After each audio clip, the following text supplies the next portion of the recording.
नमस्कार, आप देख रहे हैं झारखंड एडवेंचर। और झारखंड एडवेंचर की एक विशेष थीम कह लीजिए, कार्यक्रम कह लीजिए, विशेष व्यक्ति यानी व्यक्ति विशेष पर आज जो हमारे साथ जुड़े हैं उनका नाम है सौरभ पराशर उर्फ बच्चू झा। ये किसी परिचय के मोहताज नहीं है और ख़ासकर इनका नाम से ज़्यादा इम्पोर्टेंट इनका काम। इनको अगर भ्रष्टाचार के खिलाफ उठती हुई आवाज़ कहें या फिर किसी एक फ़ोन पर दौड़े चले आने वाले व्यक्ति कहें तो गलत नहीं होगा। तो सर, सबसे पहले स्वागत है आपका हमारे चैनल में। बहुत बहुत धन्यवाद, आभार, और आपके दर्शकों को मेरा जोहार। सर, चूँकि हम लोग का जो कार्यक्रम है वो एक न्यूज़ चैनल के जैसा नहीं है। हमारा ये जो कार्यक्रम है ये किसी व्यक्ति को उनके शुरुआती जीवन से लेकर आज तक के सफ़र को डिफ़ाइन करने के लिए हम लोग ये बनाए हुए हैं। तो शुरुआत से शुरू करें तो ज़्यादा बेहतर रहेगा। तो बचपन को आप किस वे में देखते हैं, मतलब क्या देखते हैं कि आपका सही गुजरा, कुछ परेशानियों की वजह से गलत गुजरी, ये सारी चीज़ों पर आपकी क्या राय है? देखिए, मेरे स्कूल लाइफ में मेरे गोड्डा में हुआ है, और मेरे पिताजी AAO और इंडियन स्कूल में AAO थे, और यहाँ ही रहना होता था। मेरा बोर्ड स्कूल में मेरा शिक्षा प्रारंभ हुआ था, जो सदर अस्पताल के बगल में बोर्ड स्कूल है, सरकारी स्कूल है। वहीं से हम लोग पढ़ाई शुरू किए थे। उसमें टेबल बेंच की व्यवस्था नहीं थी स्कूल में। वहाँ पर हम लोग को एक बक्सा लेके जाना पड़ता था, बक्सा के साथ एक बोरा भी ले जाना पड़ता था ताकि बिछाएँगे और उसमें बैठेंगे। तो वो जीवन मेरा वहाँ से, बचपन का पढ़ाई वहाँ से शुरू हुआ। वहाँ मैं फोर्थ क्लास तक वहाँ पढ़ा। फिर उसके बाद मेरे पापा का ट्रांसफ़र मुजफ्फरपुर हो गया। फिर हम लोग का पढ़ाई मुजफ्फरपुर मुखर्जी सेकेंडरी स्कूल है, वहाँ से हुआ। वहाँ से फिर हम मैट्रिक किए मुजफ्फरपुर से। उसके बाद मेरा कॉलेज जो शुरू हुआ, लंगट सिंह कॉलेज मुजफ्फरपुर से मेरा वहाँ एडमिशन हुआ, वहीं पढ़ने लगे थे हम। सर, वैसे आपका नाम सौरभ पराशर है और कोई भी माता पिता अपने बच्चे का नाम बच्चू झा इस तरह के तो नहीं रख सकते हैं। तो ये जो सौरभ पराशर से बच्चू झा बने आप, इसकी क्या कहानी है? देखिए, मेरे ये सौरभ पराशर मेरा सर्टिफिकेट नाम है, और मेरी मौसी ने मेरा नाम बच्चू रखा। तो हम कभी कभी गुस्साते थे मम्मी पर, बोलते थे कि और कोई नाम नहीं मिला, बचुए नाम मिला रखने के लिए, मौसी को बोलते थे। तो जो भी हो, नाम छोटा है लेकिन काम धमाके वाला है। और हम नाम से, अगर आज मेरी मौसी का नाम दिया हुआ है तो मौसी ने मेरा बच्चू नाम दिया, प्यारा नाम दिया। बच्चू मतलब बच्चा, बच्चा मतलब स्नेह, और वही बच्चा और स्नेह आज ज़िले के हर व्यक्ति में कोशिश करता है कि हम उसका स्नेह पाएँ। सर, जैसे कि एक जानकारी के अनुसार, मैं शायद मुझे ज्ञात है कि आपके दादाजी जो हैं वो स्वतंत्रता सेनानी रह चुके हैं और आपके ऑफिस में आपके पापा जी की तस्वीर जो है उनमें पर्यावरण प्रेमी लिखा हुआ है। जी। एक उस तरह के फैमिली से आने के बाद भी बच्चू झा एक नेगेटिव इमेज के रूप में उभरे थे। एक वक्त पर सबके अंदर एक डर का माहौल था कि नहीं, ये एक मतलब कि गलत भावना से भी देख रहे थे। तो क्या थी वो कहानी सर? देखिए, ये बहुत मेरे जीवन के एक काला अध्याय बोलिए, दर्दनाक पन्नों में एक दर्ज है कि बच्चू झा का नाम मेरी मौसी ने कुछ सोच समझ के या प्यार की भावनाओं से रखे थे। बच्चू झा कैसे बना, समाज के लोग कैसे जाने बच्चू झा लोग बोलने लगे। तो जब हम मुजफ्फरपुर में पढ़ते थे एलएस कॉलेज में, तो हमारे पिताजी एक ज़मीन लिए, और हमारे पिताजी के द्वारा ज़मीन जब लिया गया तो कुछ असामाजिक था, उसका नाम लेना पसंद नहीं करते हैं। मेरे पिताजी पर गलत तरीके से उनके बिहेव किया गया, जिसकी सूचना मुझे हमारे भाई लोगों ने दी, चचेरा भाई ने दिया। तभी मोबाइल का ज़माना नहीं था, तभी एक लैंडलाइन था। उस समय उनके द्वारा फ़ोन किया गया कि बड़े पापा के साथ ऐसा हुआ है। तो उस क्षण को अगर याद करते हैं तो थोड़ा सा लगता है कि अगर किसी का बेटा जवान है, कोई भी हो, कितना भी कमज़ोर क्यों ना हो, अगर उसके पिताजी को कोई अगर अपशब्द बोलेगा, उनके इमेज पर धक्का लगाएगा, तो बेटा रिएक्शन करेगा। तो रिएक्शन मेरे मन में एक भावना जगी। तो मैं 2003 में गोड्डा आया। गोड्डा आने के बाद एक मन की भावना से, बदले की भावना से मैं ग्रसित था और उसको और काम करने लगा। लेकिन मैं बचपन से भी कभी भी असामाजिक रूप से मुझे परोसा था। चूँकि उस समय इतना डेवलपमेंट, इतना इलेक्ट्रॉनिक मीडिया, हर हाथ में मोबाइल नहीं था। वहाँ एक प्रिंट मीडिया का राज हुआ करता था। हम नहीं कहते हैं कि सभी प्रिंट मीडिया एक जैसे होते हैं। कुछ प्रिंट मीडिया, कुछ लोग, चंद लोग जो अपने स्वार्थ की दुकानदारी को बनाने के लिए किसी के एनर्जी को दबाने के लिए उनको लग रहा था, उन जीन को पहचान चुके थे, इस जीन में ताकत है, अगर इसको फ्रीडम छोड़ दें तो ये बहुत आगे बढ़ेगा, इसके एक गुण है, अच्छाई है। तो मुझे बचपना था, मेरे साथ दोस्त सर्किल हुआ, भावना में बदला गया भावना था, लेकिन कभी भी मैं किसी भी असामाजिक एक्टिविटी में नहीं रहा। चाहे मुझ पर जितने भी आरोप लगाए गए, लोगों ने कहा कि बच्चू झा ने बम ब्लास्ट कर दिया, बच्चू झा ने ये करवा दिया, अखबारों के पन्ने में रोज़ छपता था, लेकिन मैंने कभी नहीं किया। न्यायालय में भरोसा था। आज न्यायालय के कारण जो है आज उस सर हर केस में रिहा हुए। जब केस में रिहा हो गए, मैं आपके चैनल के माध्यम से कहता हूँ कि सत्य की जीत होती है, लेट होता है। मैं वचन कहता हूँ, कोर्ट कचहरी का बात है, मैं बावास्कीनाथ कसम खा के कहता हूँ, मैं किसी भी बैड एक्टिविटी में नहीं था, असामाजिक तत्व में नहीं था। मुझे फंसाया गया था हर चीज़ में। लोगों को लग रहा था कि आगे बढ़ जाएगा कुछ इलेक्ट्रॉनिक मीडिया, जिसको मैं कभी बहुत ऐसे बातें हैं जिसकी जान में आती है तो रूह कांप जाता है। हम पिताजी का प्यार को टूट गया। मेरे पिताजी हमसे 15 साल में बात नहीं करते थे, मेरे साथ खाना नहीं खाते थे। जब हम जाते थे तो लगता था कि मेरे पिताजी मेरे साथ खाएंगे, नहीं, खाना नहीं खाते थे। मेरे दादाजी स्वतंत्र सेनानी हैं, उनका मैं पोता हूँ। मुझे लगता था कि मैं क्या एक अभिशाप के रूप में घर में पैदा ले लिया हूँ। तो इस सब चीज़ को याद करते जहन में तो लगता है कि हम कभी कभी मन में आता था कि अब हम इस जीवन को नहीं जी पाएंगे। तो ऐसी भावनाएं बहुत आती थी मन में। लगता था कि हम आत्महत्या कर लेंगे, नहीं जिएंगे। इस तरह कई ऐसे मेरे जीवन में से पन्ने आए, इसके मैं बयां करना मेरे आत्मा को खोदने के बात है। मैं बहुत टूट चुका था, बहुत बिखर चुका था, लेकिन हमारे कुछ लोग ने मुझे सहारा दिया, मुझे राह दिखाया। उनको लगा कि इसके जीन में अच्छाई है, मुझे हर जगह समझाने का प्रयास किया। सर, जैसे कि बात है, आपके पिताजी आपसे बातें करने बंद कर दिए, आपको कभी उनके सामने ये चीज़ बातें मतलब बताने का अवसर मिला कि उनके आंखों में देखकर आप उस चीज़ को बोले कि पापा मैं गलत नहीं हूँ? कभी इस तरह का आप कर पाएँ साहस, जो कि अब वो दुनिया में नहीं रहे? देखिए, प्रयास हम बहुत किए, लेकिन प्रयास में ये लगा कि उनको हमेशा दिमाग में लगता था कि जो है ये गलत एक्टिविटी में रहता है, गलत संगत है इसका। तो लोगों को ये लगता था, लेकिन हमारे जितने साथ मेरे साथ जितने भी लोग थे, रहते थे, सबकी भावना एकदम साफ थी। उनका हमेशा रहता था कि हम एक दूसरे का मदद करें, ना कि किसी के लिए पीड़ादायक काम नहीं किया था। अब लोग को सोचना था, कुछ लोगों का मान लीजिए हम पूजा पाठ नहीं कर रहे हैं तो उनको लगता था कि हमारा सम्मान नहीं करता है। उनके पास पावर था, वो अपने कलम को घसते रहे अखबारों में। और मैं आपके माध्यम से कहना चाहता हूँ कि अगर हम जिला प्रशासन के साथ जो रोज़ मेरा उठना बैठना हो रहा है और किसी आदमी के बारे में रोज़ हम बोले सर वो ख़राब है, वो व्यक्ति ऐसा है, वो व्यक्ति इसकी गलत एक्टिविटी है, तो कभी न कभी उस आदमी के दिमाग में आ जाएगा, लगता है ये गलत है। तो हम कभी गलत नहीं किए थे, ना हैं और ना आगे भविष्य में भी रहेंगे। और उसके बाद जो आपने सवाल किया कि पिताजी से कैसे आप कभी बात को किए, तो मैंने बहुत प्रयास किया, मेरी माँ ने प्रयास की। माँ हमें हमेशा मेरे पिताजी माँ को डांटते थे कि आप ही बढ़ावा देते हैं, आप ही इसको ऐसे करते हैं। तो एक मन में बहुत पीड़ा लेके आए थे कि लगता था मेरे पिताजी हमसे बात नहीं करेंगे, हमसे सब परिवार से टूट के रहते हैं। कुछ भी हो तो लोग जो है मतलब ताना मारते थे, हमारे माँ को ताना दे के करते थे, देखा इसका बेटा जो है ऐसा है, उसका बेटा ऐसा है। हमारे परिवार के लोग ने ताना दिया था मेरे माँ को। हम उस दिन को भी देखे हैं कि मेरी माँ रोती थी कि बेटा क्या कर रहे हो। हमको रोज़ हमको लोग अगल बगल रिश्तेदार ताना मारते हैं, कोई आना नहीं चाहता है। इस तरह की बहुत पीड़ाएँ हैं। मेरी माँ ने सही है, तो हमने भी प्रण खाया कि जिस अगर मैं घर का सम्मान बिगाड़ा हूँ तो सम्मान मैं ही दूंगा। ये हमने कसम खाया है, देखते हैं कहाँ तक सक्सेस करते हैं। उस क्षण को मतलब याद करना भी आपके लिए एकदम कठोरदायक होता है कि क्या ही वो दौर था।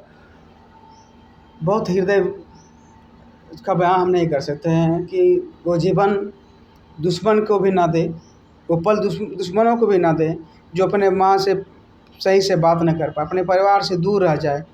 तो ऐसे क्षण को याद करके एकदम दिल लगता है, कचोटता है।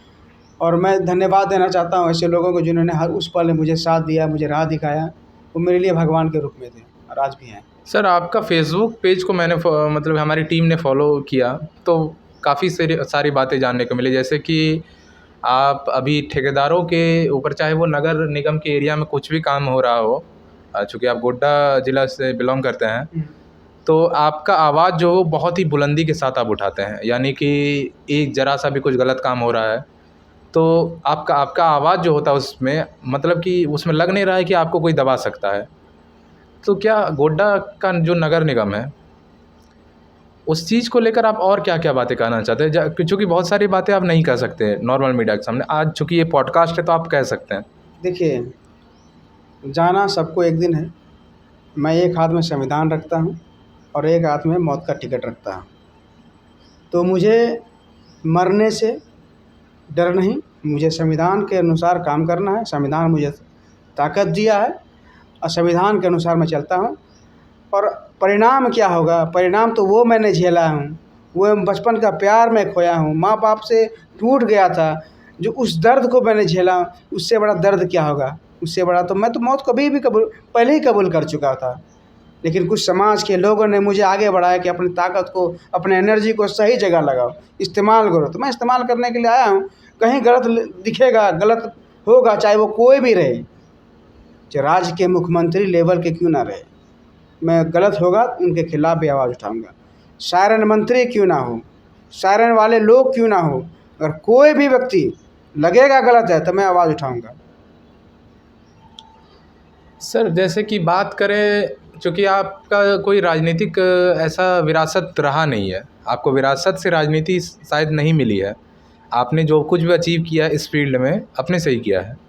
तो वो कौन सा मोमेंट था जब आपने राजनीति को एक पूर्ण रूप से मतलब चुन लिया, मुख्य धारा में प्रवेश करने का सोचे? देखिए क्या है ना कि राजनीतिक, मेरे ख़ानदान में कोई राजनीति करने के लिए पैदा ही नहीं लिया था। आज जो अगर हम आज है समाज सेवी भी के रूप में अगर जान पहचान मेरा बना है, तो आज पहला व्यक्ति मेरे अपने घर में है। और चूँकि मेरे जीन में स्वतंत्रता सेनानी का खून है, दौड़ता है, तो जीन तो कहीं ना कहीं आके गलत का विरोध तो करेगा ही। तो हमारे दादाजी स्वतंत्रता सेनानी थे, क्रांतिकारी के पत्रवाहक के रूप में काम करते थे, और पेशे से अमीन थे, गरीब थे, गरीबी से उठे थे। उनका आज भी दस्तखत नेपुरा पंचायत में, सिमड्डा पंचायत में मायने रखता है। और वो दिखाता है, इतिहास के पन्ने में दिखाता है कि बाबा ना ये कह के गया था, ये ज़मीन उसका है, ये ज़मीन उसका, आज भी वो अमल होता है। तो उसका पोता है, उसका खून है, हम शरीर में दौड़ रहा है। तो कहीं ना कहीं तो ये जज्बा तो मेरे दिल में रहेगा ही, और गलत का विरोध इसलिए किया। और एक बात मैं आपकी चैनल के माध्यम से कहना चाहता हूँ, मैं ये जो समाज सेवी ग्रुप में आज जो प्रकाशित हुआ हूँ, या जो लोग जान रहे हैं कि ये बच्चू झा समाज सेवी ग्रुप में लोग कह रहा है, हम कभी भी चुनाव लड़ने के मकसद से नहीं आए थे इस क्षेत्र में। हम आए थे अपने पिताजी का प्यार पाने के लिए, अपना माँ का आंचल पाने के लिए, जो हम बहुत साल से बिखर गए थे समाज से, घर से। तो उस चीज़ को पाने के लिए हम आए थे, हम ये नेतागिरी करने नहीं आए थे। सर आपने शुरुआत कब से की, मतलब इस, जैसे कि चूँकि आप भूख हड़ताल से लेकर वो हर चीज़ें किए हैं जो एक नेता करता है, जो एक सच्चा समाज सेवी करता है, तो इसकी शुरुआत कहाँ से हुई थी सर? देखिए, एक समय ऐसा था कि जो लोग मुझे असामाजिक रूप में प्रस्तुत करते थे अखबारों के माध्यम से या किसी अन्य माध्यम से, तो मुझे अब लगता था कि क्यों जीवन जी रहे हैं, कोई मंच चाहिए मुझे, अपने आप को कैसे साबित करें। हमको समाज में एक अच्छा जगह बनाना है, समाज के लोगों के दिल में जगह बनाना है। तो इस मंच को पाने के लिए 2008 में एक 2008 या इस लगभग चुनाव 2008 में हुआ था, नगर पंचायत चुनाव। उसके बाद जो है उस समय 2008 में, मतलब याद नहीं आ रहा है, तो पहला मेरा आंदोलन हुआ था होल्डिंग टैक्स का विरोध। उस समय क्या हुआ था कि बार एसोसिएशन अधिवक्ताओं संघ के द्वारा एक मुहिम चलाया गया था, हर वार्ड चला जा रहा था कि होल्डिंग टैक्स बढ़ोतरी के खिलाफ में आवाज़ उठाना है। तो जागृति अभियान चल रहा था। उसका अभियान में एक मंच था, सिद्धू कान्हू प्रतिमा के सामने उन्होंने एक प्रोग्राम किया था, जिसमें कि हम भी उस प्रोग्राम में शामिल हुए थे। एक अधिवक्ता जी को हमने बोला था कि अपने लोकल भाषा में कि चाचा हम कुछ बोले चाहिए, तो वो बोले कि जाओ बोलो। तो हम तभी अनशन ये शब्द नहीं जानते थे, अनशन किसको कहता है। कभी सुना करते थे भूख हड़ताल, हम घर में ना अगर माँ बाप से रूस गए तो माँ बोलते थे भूख हड़ताल हम चाहिए, तो इस शब्द को हमको याद था, भूख हड़ताल। तो हम उस बात को मंच पर हम बोले, अगर 24 घंटा के अंदर होल्डिंग टैक्स बढ़ोतरी वापस नहीं लिया जाता है तो मैं भूख हड़ताल करूँगा। उसके बाद हम तो बोल दिए। फिर हमारे अधिवक्ता संघ के गार्जियन लोग बोले, ये तुम क्या बोल दिए, ये क्या है, कितने बोलना है, कितने बोलना है, बहुत तरह की बातें उठी। उसके बाद हम जो है वहाँ से चले गए। फिर मेरा एक दोस्त है भानु प्रताप सिंह, मेरे गांव का, मेरे बचपन का दोस्त है, पवनजीत सिंह, ये सब मेरे बचपन के दोस्त हुए। तो वो बताया कि हम तो बात करने लगे कि अरे हम बोली दिलियो क्या भूख हड़ताल करना चाहिए ना हो तो हमको ये भी पता नहीं था कि परमिशन कहाँ से लिया जाता है। तो हम लोग भानु प्रताप आवेदन लिखा और नगर पंचायत के नाम से हम लोग नगर पंचायत चल गए आवेदन देने के लिए। तो वहाँ से फिर जो है बोला कि यहाँ से परमिशन नहीं मिलता है, क्योंकि उस समय जो लोगों ने परोसा था बच्चू झा, मेरा 2 नाम था, एक नाम और भी था बच्चू यादव। तो ये नाम जो वहाँ पे गए तो प्रभाव से बोला कि ये बच्चू भैया यहाँ पर नहीं, अनुमंडल पदाधिकारी के पास जाइए। तो हम वहाँ से सुन के चले आए कि अनुमंडल पदाधिकारी क्या होता है ये भी पता नहीं था हमको। फिर हम पूछे तो किसी आदमी से बोला एसडीएम, तो एसडीएम भी पता नहीं क्या होता है। तो हम लोगों ने फिर हमारे दोस्त एक है जो अक्सर चिट्ठी पत्री क्या करते थे, उनके पास गए तो बोला चलो हम तुमको ले जाते हैं। तो पहली बार एसडीएम आवास जो गोपनीय शाखा उनका आवास, वहाँ गए, वहाँ जाके आवेदन दिए। तब पता चला कि अनुमंडल पदाधिकारी इन्हीं को कहते हैं, एसडीएम भी इन्हीं को कहते हैं। तो वहीं से मेरा आंदोलन का पहला आवेदन गिरा और उसके बाद आंदोलन का परमिशन मिला मुझे। उसका टेंट के लिए मुझे पैसा नहीं, क्या है कहाँ से करना है, उसके चंदा टेंट हाउस वाले हैं वो हमारे मदद किए, वो टेंट लगवाए। फिर अनशन में बैठे हम 3 दोस्त बैठने के बाद 2 दिन बीत गया, कोई आदमी नहीं आ रहा। लग रहा था हम बोलते थे क्या रे कुछ गलत ने कर दिलियो, भोला मरीज भाई चल यहाँ से, इस तरह की बातें आए। तो फिर बोला हम बोले कि चलें एक काम करें, चल भागे जी घूमना नहीं, अब नहीं रहे भूख लगलो से। तो ये उसके बाद देखे कि बार एसोसिएशन अधिवक्ता संघ के लोग आए मिलने के लिए, और जहीर अहमद साहब थे एक अधिवक्ता जो अब नहीं रहे। तो उन्होंने मेरा पीठ थपथपाया था, वो पहला मेरा इनाम था, मेरे समाज सेवी के रूप में पहला इनाम जहीर अहमद साहब का मेरा पीठ थपथपाना मेरा इनाम था। उन्होंने इनाम के तौर पे बताया था मुझे, बोला था उन्होंने कि तुम जो ये बीड़ा उठाए इतना कम उम्र में, तुम कैसे उठा लिया, तुमको शाबाशी मिला था, वही मेरा इनाम था। उसका वो जज्बा, वो स्पिरिट, वो बूस्टअप मेरा शरीर में हुआ तो मुझे लगा कि नहीं हमको और करना है, हमको बैठे रहना है। तभी हमारे जो वर्तमान नगर अध्यक्ष गुड्डू मंडल जी, वर्तमान उपाध्यक्षा बेनू चौबे जी, ग्रामीण विकास मंत्री दीपिका पांडे मैम भी तभी हमारे आंदोलन को सपोर्ट, उस वक्त वो ग्रामीण विकास मंत्री नहीं थी, तभी एक साधारण कार्यकर्ता थी, शायद जिलाध्यक्ष थी उस समय की। तो वो भी आए थे, हमारे आंदोलन का समर्थन किए थे। बीत जाने का कारवां फिर दीपिका मैम कांग्रेस पार्टी की तरफ से थाली बजाते नगर परिषद का घेराव किए थे। तो वहाँ से बूस्टअप मेरा बढ़ते गया और एक एनर्जी बूस्टअप हुआ कि हमको समाज के लिए काम करना, ना कि चुनाव लड़ना, ये कहीं मानसा मेरा नहीं था। हमको समाज में जगह बनाना है, पिताजी का प्यार पाना है, पिताजी का सम्मान जो खोए हैं सम्मान को वापस करने के लिए हमको प्रयास करना है। यही मकसद से हम काम करते रहे। अब लोग कारवां जुड़ते गया, जो नगर अध्यक्ष गुड्डू मंडल जी, बेनू चौबे जी, लोगों ने जिताया उनको होल्डिंग टैक्स बढ़ते के खिलाफ में। लेकिन आज होल्डिंग टैक्स तो और बढ़ गया, एक नया टैक्स आ गया, यूजर टैक्स, जो 30 रुपया महीना हर घर में लिया जाता है, उसको कहते हैं यूजर टैक्स। ये दोनों जनता के साथ छल किए, और आने वाले समय में जनता के साथ जो छल करता है जनता उसको सबक सिखा देती है। जी बिल्कुल, जनता एक ऐसी कड़ी है पूरे लोकतंत्र की जो हर चीज़ का फैसला बखूबी करती है।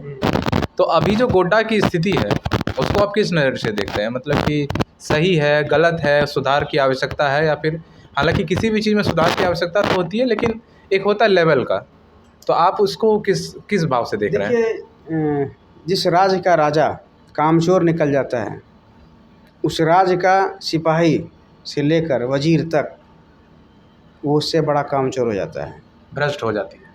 तो वो उनको पता है कि राजा को खुश करना है तो सोने के लिए व्यवस्था कर देना, अच्छा कम्बल, अच्छा रजाई, अच्छा तोशक व्यवस्था करना है, उनकी सुविधा दे, जो आराम फरमाए, और हम अपने प्रजा को शोषण कर सके। तो वही हो रहा है यहाँ। राजा अंधेर नगरी चौपट राजा ऐसे कह सकते हैं। आज एक भी गली, एक भी रोड दिखा दीजिए कहीं चलने लायक है, कहीं नहीं मिलेगा चलने लायक। यहाँ विकास मिलेगा लाइट में, यहाँ विकास मिलेगा कि अपना कैसे विकास हो, तो कई तरह के विकास यहाँ होते हैं।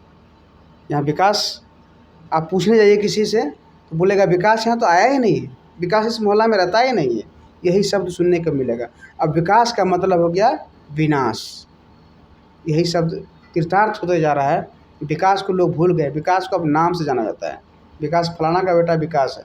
विकास अब धरातल पर नहीं दिख रहा नगर परिषद क्षेत्र में। काफ़ी सारे मतलब ऐसे लांछन लगे थे पिछले नगर अध्यक्ष को लेकर, या फिर आप कह सकते हैं, आप जिस तरह से बोले कि जिस राज्य की राजा को लेकर, तो क्या था वो मामला और किस तरह से आप उसको डिफ़ाइन कीजिएगा हमारे चैनल के माध्यम से? देखिए क्या है ना कि हम बराबर भ्रष्टाचार के खिलाफ आवाज़ उठाते हैं, बुलंदी से उठाते हैं। मैंने कहा भी है कि एक हाथ में मेरा संविधान रहता है और एक हाथ में मौत का टिकट रहता है, तो उसका कोई चिंता नहीं करते हैं।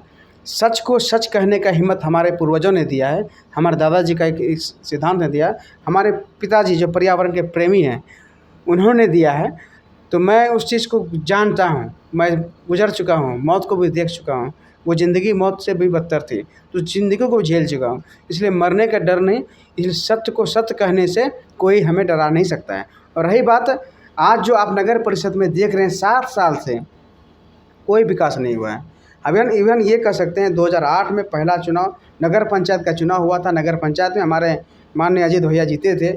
उस समय एक डेवलप हुआ था, स्लम एरिया डेवलपमेंट के नाम पे काम हुआ था। 3.25 करोड़ का योजना था। वो 3 करोड़ 3.25 करोड़ क्यों? उस समय उनकी बातें पटल पर नहीं आ पाई, उनकी भ्रष्टाचार पटल पर नहीं आ पाए, क्योंकि उस समय उतना इलेक्ट्रॉनिक मीडिया नहीं था, उतने हर हाथ में मोबाइल नहीं था। अब हर हाथ में मोबाइल है। उनका जो पेपर में विकास हुआ, कहीं विकास दिखा नहीं। आज तक उन्हें मौनी बाबा इसलिए कहते हैं, आज तक जब से वो चुनाव हारे हैं एक भी भ्रष्टाचार में उनका एक भी आवाज़ नहीं निकलता है। तो वो उनका पन्ना खुलने का डर है, हम ये अनुमान लगा सकते हैं। रही बात वर्तमान अध्यक्ष वर्तमान उपाध्यक्ष की, ये दोनों की लीला सबको पता है, नगर परिषद क्षेत्र की आम जनता को पता है कि भ्रष्टाचार ऐसे कई लाइटें 7 साल में लगे हैं जो अब प्रकाशित में सामने आया, जिसके द्वारा नगर विकास को हमने लिख के दिया। वहाँ से जांच का आदेश उपायुक्त महोदय को आया था, और आज तक जांच ठंडे बस्ते में क्यों है, किसके दबाव में है, मैं सबकी बात जानता हूँ। लेकिन सच्चाई जब आ गई सामने तो आपके पटल के बीच में रखूँगा।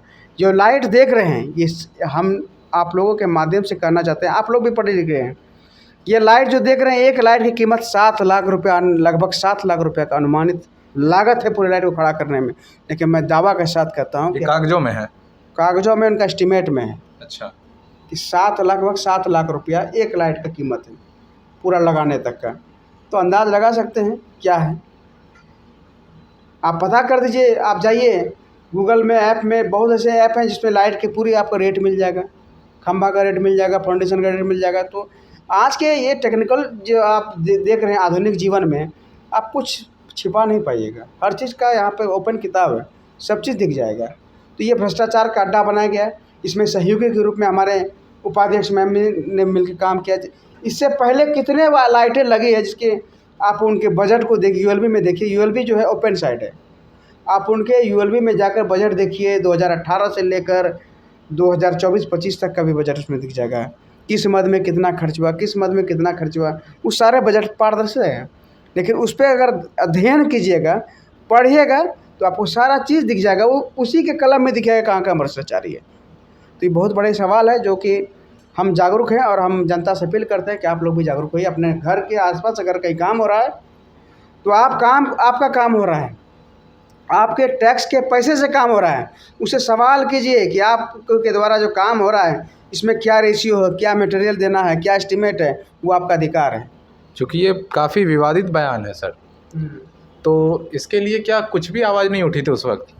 देखिए आवाज़ उठी, नगर विकास आयुक्त वहाँ से जांच की टीम, जांच का आदेश उपायुक्त में दिया गया है। और जांच जो है अभी किस कारण से बंद है या क्या जांच हो रहा है, अभी तक उसका प्रतिलिपि मेरे पास आया नहीं। इसके लिए मैंने सूचना अधिकार के तहत सूचना भी मारा है। तो वहाँ से मुझे जवाब आया नगर विकास से कि मैंने उपायुक्त महोदय के पत्र आलोक में इतना जाँच के लिए दिया गया है। तो जाँच का अभी है। लेकिन मैं एक आपके माध्यम से भी कहना चाहता हूँ, चाहे कितना पुराना कागज़ हो नहीं मरता है। हमारा पद चला जाएगा, हम चले जाएंगे, लेकिन वो पेपर जहाँ वहीं रहेगा। अगर जिंदा रहेंगे तो पेपर आपके हर भ्रष्टाचारी को जगह पहुँचा देगा। सर जैसे कि ये तो रही गोड्डा की बात हालांकि, लेकिन अगर देखा जाए तो पूरे झारखंड में ही बेरोजगारी की समस्या है सबसे बड़ी बात। और जब चुनाव का वक्त आया तो ये मेरा ऐसा कोई नैरेटिव नहीं बनाना चाह रहे हैं, लेकिन मैया योजना करके एक योजना चला देती है और महिलाओं को अपने पक्ष में कर लेती है सरकार। इसको कहीं न कहीं से एक विपक्षी को द्वारा मतलब बोला जाता है कि ये तो लुभावना योजना है, सिर्फ़ लुभा के वोट लेने तक का है। लेकिन हालाँकि अभी सरकार दे भी रही है पैसा, ये कब तक देगी इसका कोई गारंटी नहीं है। तो इस चीज़ को आप क्या देख रहे हैं कि किस तरह से देख रहे हैं? देखिए, कोई मैया योजना चलाती है और कोई बहन वाला योजना चलाती है। आप जाइए और जगह में पता कीजिए कि यहाँ मैया योजना नाम है, कहीं लाडली योजना ना हो। कहीं लाडली योजना नाम है। तो एक दूसरे को कोसने से कोई फ़ायदा नहीं। विकास की अगर बात करें तो हमारे झारखंड राज्य की में गोड्डा ज़िला भी एक आता है, तो अपने गोड्डा ज़िला की बात करते हैं। हमारे गोड्डा में देश के सबसे बड़े उद्योगपति अडानी ऐसा पावर प्लांट है, बिजली पावर प्लांट, यहाँ बिजली का उत्पादन होता है। हमारे गोड्डा ज़िला में कोयला का यहाँ खदान है। यहाँ के कोयले से कई राज्य की बिजली जलती है और हम उस गोड्डा क्षेत्र के, गोड्डा ज़िला के निवासी हैं जहाँ बिजली के लिए आंदोलन करना पड़ता है। इससे और दुर्भाग्य की क्या बात है? बगल में अडानी है, हमारे ज़मीन का शोषण हो रहा है, हमारे खेती किसान लोग उसके गंदे केमिकल पानी से खेती चौपट हो रहा है, खेती नहीं करने लायक ज़मीन नहीं है। गर्मी हम झेल रहे हैं, उनकी चिमनी का ताप हम झेल रहे हैं, उनके धुआं से बीमारी उत्पादन हमारे शरीर में हो रहा है और हम बिजली के लिए आंदोलन कर रहे हैं। जबकि जब अडानी पावर प्लांट यहाँ आए थे उसमें एक MOU तैयार हुआ था, उसमें कहा गया था कि अडानी के रेडियस में 10 किलोमीटर रेडियस में बिजली दिया जाएगा। उस समय भाजपा की सरकार थी। अब क्या MOU में क्या संशोधन हुआ, क्या हुआ, ये तो बड़े नेता के पास माइक लगाइएगा तो वो बता सकते हैं। लेकिन मैं आपके माध्यम से ये भी कहना चाहता हूँ कि बिजली के लिए हमारा अधिकार है, हमको जगना होगा और अपने अधिकार को लड़ के लेना होगा। अगर राजा कुंभकर्ण नींद में सोया है तो उसको जगाना होगा और जगाने के लिए सड़क पर उतरना होगा। ये हमको संविधान अधिकार दिया है, तो अपने अधिकार के लिए हम लड़ेंगे। बिजली से याद आया सर कि कुछ दिनों पहले तक आपको बच्चू झा नहीं बल्कि बिजली झा भी कहा जाता था, वो क्या सीन था? मतलब ये लोगों का प्यार है, उसके लिए काम करते थे। आज हम 52 घंटा अनशन पर रहे बिजली के लिए, बिना पानी के रहे, उस गर्मी धूप में, ऐसे गर्मी में 52 घंटा अनशन पर रहे थे।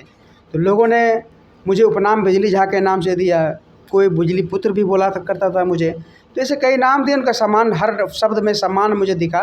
तो सम्मान के लिए जो है आज बिजली के लिए हमने निरंतर प्रयास किया। आज जो पथरगामा ग्रिड देख रहे हैं आप, जो बना है, तो हमारे आंदोलन का नतीजा है, जनता का आंदोलन का नतीजा है। जो आसपास जितने ग्रिड नया नया देख रहे हैं, चाहे डुमरिया में हो, लक्ष्मी कित्ता, या जहाँ जहाँ ग्रिड देख रहे हैं, कनफरा सब स्टेशन हो, तो उस समय आंदोलन की बात उठी थी। आंदोलन के दरमियान में जो है बहुत बड़ा आंदोलन हुआ था। नगर के सभी लोग, ग्रामीण क्षेत्र के सभी लोग एक होकर आंदोलन किए थे और बिजली व्यवस्था सुधर गई थी। लेकिन अब इधर से विगत हम कह सकते हैं कि इस साल भर से बिजली की व्यवस्था बहुत ख़राब हो गई। यहाँ बिजली विभाग के कर्मी अधिकारी एक मात्र मिशन लेके चले हैं, हर घर में स्मार्ट मीटर लगाना है। लेकिन उसकी स्मार्ट व्यवस्था नहीं है। पहले अपनी स्मार्ट व्यवस्था कीजिए।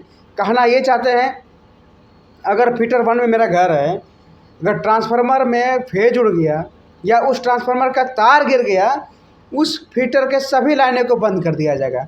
उसके तरह कितने फीटर 1 में ट्रांसफार्मर हैं, तो इसके लेकर भी बिजली बाधित होती है। किसी भी ट्रांसफार्मर में AV स्विच नहीं है कि अगर इस ट्रांसफार्मर में फॉल्ट हुआ तो इस ट्रांसफार्मर का लाइन काट के उसको ठीक कर दिए, बाकी और सब चल रहा है। लेकिन यहाँ व्यवस्था नहीं है। स्मार्ट मीटर की बात करते हैं, पहले स्मार्ट आप खुद होइए तब स्मार्ट मीटर की बात कीजिए। सर जैसे कि न्यूज़ के माने तो आप इस बार नगर चुनाव में जो होगा अपना हाथ, अपना किस्मत आजमाना चाह रहे हैं, तो हमारे चैनल के माध्यम से आप गोड्डा की जनता को ऐसा क्या कहिएगा? चूँकि गोड्डा की जनता अगर देखिएगा तो हतोत्साहित तो है, आप अगर देखिएगा तो, चूँकि आप जनता के बीच में रहते हैं, हम लोग उतना रहते नहीं हैं, तो आप बेहतर बता पाइएगा। तो आप जनता को किस किस चीज़ के लिए मतलब कि अपना पक्ष रखिएगा, किस किस बातों को लेकर? देखिए, चुनाव के मैदान में बहुत लोग आएंगे, बहुत लोग ने अपनी अपनी बातें रखेंगे। सभी लोग अच्छे हैं और सभी लोग अच्छे में अच्छा बन के दिखाना है मुझे, ये चैलेंज है मेरे लिए। तो अच्छा बनने के लिए अच्छा काम करना होगा, अलग काम करना होगा। जैसे आप देख रहे हैं भ्रष्टाचार के खिलाफ आवाज़ उठाते हैं, अनशन करते हैं। कहीं अगर किसी का कॉल आता है, कहीं ब्लड का ज़रूरत पड़ता है, तो हम ब्लड देने के लिए तैयार होते हैं, दिए भी हैं, देते हैं। हमारी टीम ने हम लोगों ने एक दिन में 41 यूनिट ब्लड दिया है जो आज गोड्डा के आम आदमी का सबसे बड़ा इतिहास है। अब अडानी से हम कंपेयर नहीं कर सकते हैं, अभी अडानी सबसे टॉप लिस्ट पे अडानी है, लेकिन एक दिन में सबसे हाईएस्ट आम आदमी में हमारे ग्रुप के, हमारे सर्किल के लोगों ने 41 यूनिट ब्लड डोनेट किए थे। तो वो हमारा प्यार है। हम लोग चाहते हैं कि जनता को अधिक से अधिक प्रयास करें कि उनका भला हो, और मैं इसलिए जनता से अपील करता हूँ, मांगता हूँ कि एक बार आशीर्वाद दीजिए मुझे, सबको मौका देकर देखें। सब ने आपके साथ चलने का काम किया हो, चाहे वो अजीत भैया हो, चाहे हमारे माननीय गुड्डू भैया हों, या हमारे माननीय ये बेनू चौबे दीदी हों, सबको मौका दिया। सब ने क्या किया, किसी से कुछ छुपा नहीं है। आप मुझे एक बार मौका दीजिए, मैं वादे के साथ करता, जितने भी वादे किया हूँ आज तक सभी वादे पे खरा उतरा हूँ। वादा करता हूँ कि विकास की गति को, विकास कहाँ है, विकास सड़क पर नज़र आएगा, विकास घर में नज़र आएगा, विकास धरातल पर नज़र आएगा। अगर अपने एक बार मौका नहीं दीजिएगा तो फिर हम कहाँ से अपने आप को साबित कर पाएंगे। मौका दीजिए, किसी रूप साबित करके दिखाएंगे। कोई एक ऐसा बड़ा मुद्दा सर, कोई भी एक ऐसा बड़ा मुद्दा जिसको आप एक मतलब कि चेहरा कहिएगा आने वाले चुनाव में। क्या बड़ा मुद्दा, नहीं समझे? कहने का मतलब जैसे कि सब्जी मंडी का, जैसे अब हमारी मंडी जो है उसका सौंदर्यीकरण हो जाएगा, बस स्टैंड का सौंदर्यीकरण, इस तरह का कोई एक ऐसा बड़ा मुद्दा जिसको आप चाह रहे हैं कि रखना। देखिए, सबसे पहले 21 वार्ड का सौंदर्यीकरण का ज़रूरत है। 21 वार्ड में सबसे पहले हम मूलभूत सुविधा की बात करते हैं।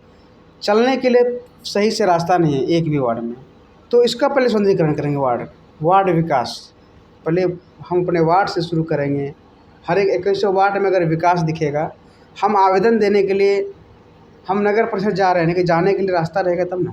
डर लगता है कि बाइक जाते हैं तो गिर ना जाए, ऐसे ऐसे ऊबड़ खाबड़ रास्ते मिलते हैं। 7 साल में कहीं भी जल नल योजना में सभी रोड नाला को तोड़ दिया गया, लेकिन उसके बाद ऐसे ही करके चला गया। आज जो है पूरा नरक बन गया है, रोड कहीं चलने लायक स्थिति नहीं है। तो उसके बाद एक आता है, आपके माध्यम से मैं ये कहना चाहता हूँ, और बड़ा अच्छा सवाल किए कि मूलभूत सुविधा हम नगर परिषद ने, जनता हमको मौका दिया, अगर दिए हैं तो सिर्फ हमको नगर परिषद तक सीमित नहीं रहना है। उसमें नगर परिषद में बिजली विभाग भी आता है, अस्पताल भी आता है। उस सारे मूलभूत व्यवस्था को तंदुरुस्त करने के लिए एक मंच आप अगर दिए हैं, तो मंच के सहारे मैं हर चीज़ को मैं अच्छा करने का प्रयास करूँगा। आज व्यवस्था, जाइए आप जाके देखिए सदर अस्पताल की क्या व्यवस्था है। वहाँ ज़रा सा आप दमखम दिखाइएगा, तुरंत रेफ़र कर दिया जाएगा। बिल्डिंग नया नया रोज़ बन रहा है, लेकिन वहाँ धरातल पर जो चीज़ बनना चाहिए वो नज़र नहीं आएगा आपको। आप जाइए प्रसव की पीड़ा जाके महिलाओं से पूछिए, वहाँ जितने प्राइवेट अस्पताल खुले हैं सबका दलाल वहाँ नज़र आएगा। तो ऐसे कई चीज़ें हैं जो हमने करीब से देखा है, उस चीज़ को दूर करने का हर संभव प्रयास। खैर, आपसे बात कर अच्छा लगा सर, लेकिन ओवरऑल अगर देखा जाए तो आप अपने परिवार के लिए ये सारी चीज़ें कर रहे हैं। कहीं ना कहीं समाज भी आपका एक परिवार का ही हिस्सा है। और दूसरी बात ये रही कि आप अपने पापा से बचपन से में ही, मतलब एक होता है स्नेह से वंचित हो गए हैं। शायद ये सारी चीज़ों को देखकर वो यहाँ उपस्थित नहीं है, लेकिन उनको अच्छा भी लगे। 2 साल पहले उनका देहांत हुआ है।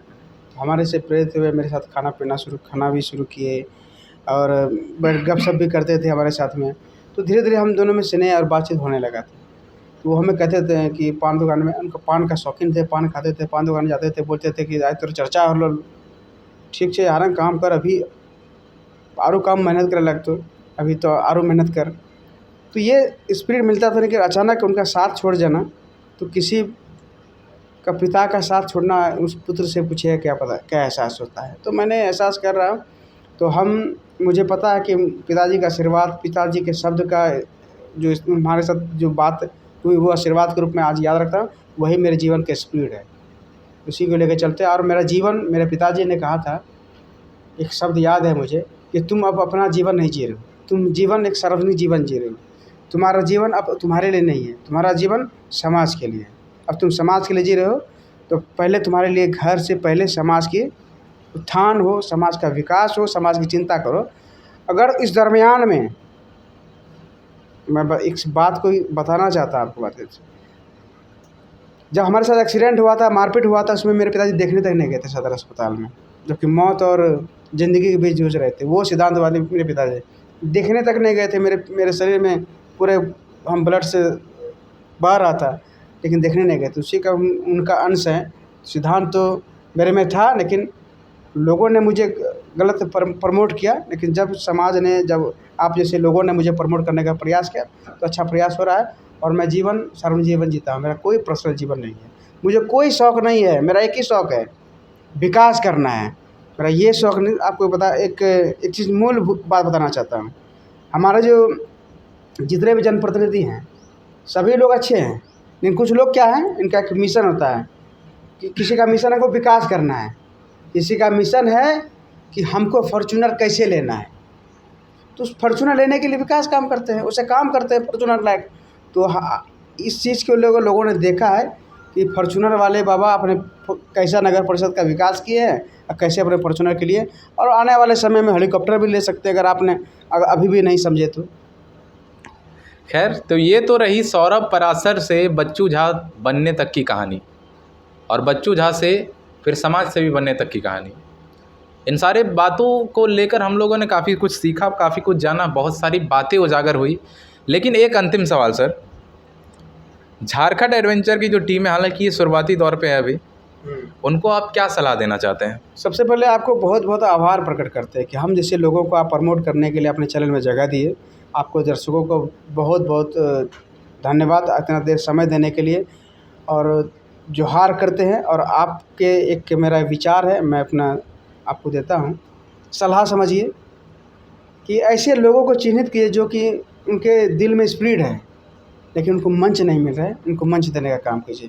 आपका चैनल, आपके जो यूट्यूबर जितने भी लोग हैं, चैलेंजिंग आप लोग काम कर रहे हैं, ये टफ़ चीज़ है, और इस टफ़ में आपको आगे बढ़ना है। तो चैलेंज आपके लिए बड़ा है, चैलेंज को आपने स्वीकार किया, इसके लिए आपको बहुत बहुत धन्यवाद, और उज्ज्वल भविष्य की आपकी शुभकामनाएँ भी देता हूँ।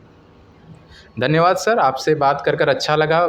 और मैं दर्शकों से भी यही बात कहना चाहूँगा कि आप लोग हमारे चैनल से जुड़े रहिए। इसी तरह की कहानियाँ जो कि प्रेरणादायक तो रहेगी, साथ ही साथ समाज सेवी लोग से हम लोग जुड़ेंगे। आने वाले एक काफ़ी बेहतरीन वीडियो आने वाली एक संस्था से जुड़ी हुई, उस पर भी हम लोग बातें करेंगे। हालांकि ये तो रही एक समाज सेवी के जीवन की पूरी यात्रा वृत्तांत बोल सकते हैं। तो इसी तरह के वीडियो के लिए चैनल को सब्सक्राइब कर लें, फॉलो कर लें फेसबुक में देख रहे हैं तो, और मिलते हैं इसी तरह की एक बेहतरीन वीडियो में।